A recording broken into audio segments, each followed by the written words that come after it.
आज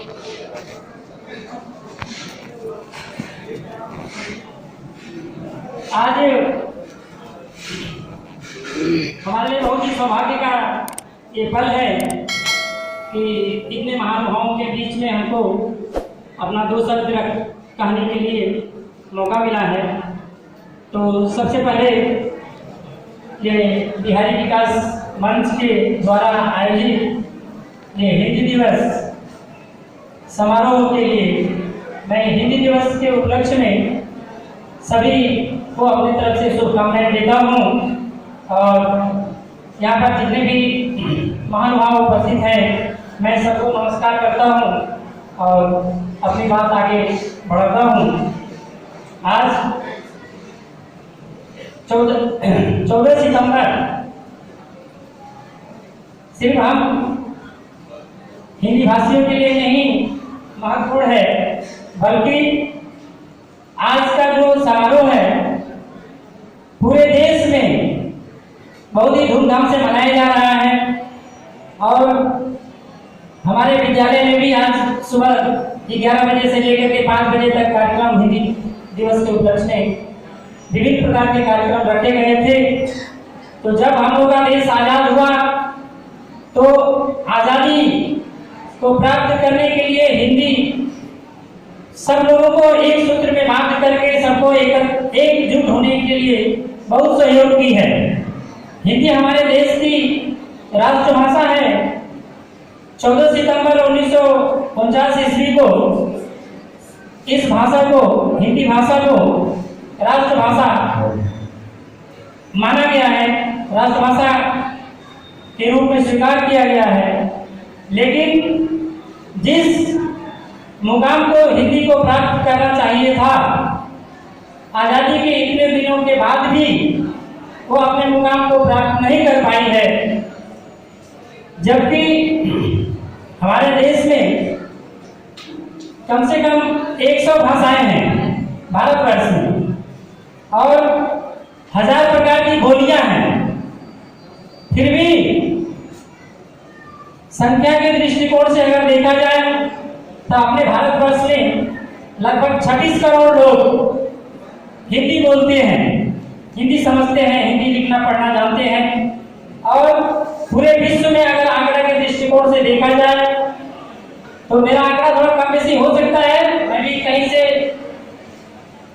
खोजा हूँ, जाना हूँ, तब आप लोगों के सामने मैं बोल रहा हूँ।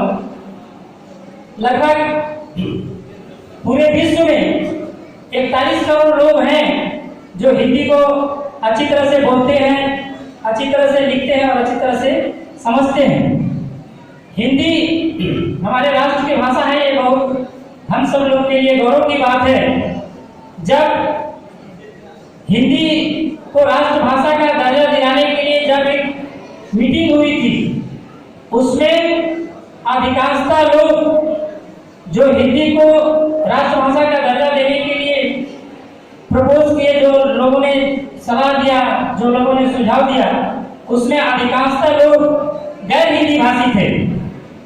ऐसी बात नहीं है कि हिंदी भाषी लोग ही थे वहां पर, इसलिए हिंदी को ही राष्ट्रभाषा का दर्जा देने के लिए सब लोग ऐसा चिंता किए। और जिस समय ये बात चल रही थी, उस समय के तत्कालीन स्वर्गीय प्रधानमंत्री पंडित जवाहरलाल नेहरू जी बोले कि अगर हिंदी को पूरे देश के ऊपर में थोप दिया जाएगा तो एक हिंदी भाषी और गैर हिंदी भाषी के बीच में बहुत बड़ी खाई पैदा हो जाएगी। जिस कारण से उनका मत था कि अंग्रेजी पूरे देश के सभी राज्यों की जो कार्यालयों की जो भाषा है वो इंग्लिश रहेगी। जबकि हमारे हिंदुस्तान में सिर्फ 3% लोग ऐसे हैं जो कि हिंदी अच्छी तरह से बोलना, लिखना, पढ़ना और समझना जानते हैं। तो जब जिस देश में 3% लोग सिर्फ हिंदी जानते हैं, उस देश की कार्यालयों की भाषा इंग्लिश कैसे हो सकती है? इसलिए हिंदी देश की राष्ट्रभाषा बनी। लेकिन 1965 ईस्वी में वहां एक बार यह हुआ कि इस तरह का एक संविधान में संशोधन करके पार्लियामेंट में विधेयक ला करके ये हिंदी को पूरे हर एक राज्य में कंपल्सरी किया जाएगा कि हम लोग लिखने पढ़ने की भाषा होगी, लेकिन ऐसा हो नहीं पाया। विदेशी आक्रमण हो गया, देश में युद्ध का स्थिति आ गया, इस कारण से ये प्रस्ताव पास नहीं हो पाया।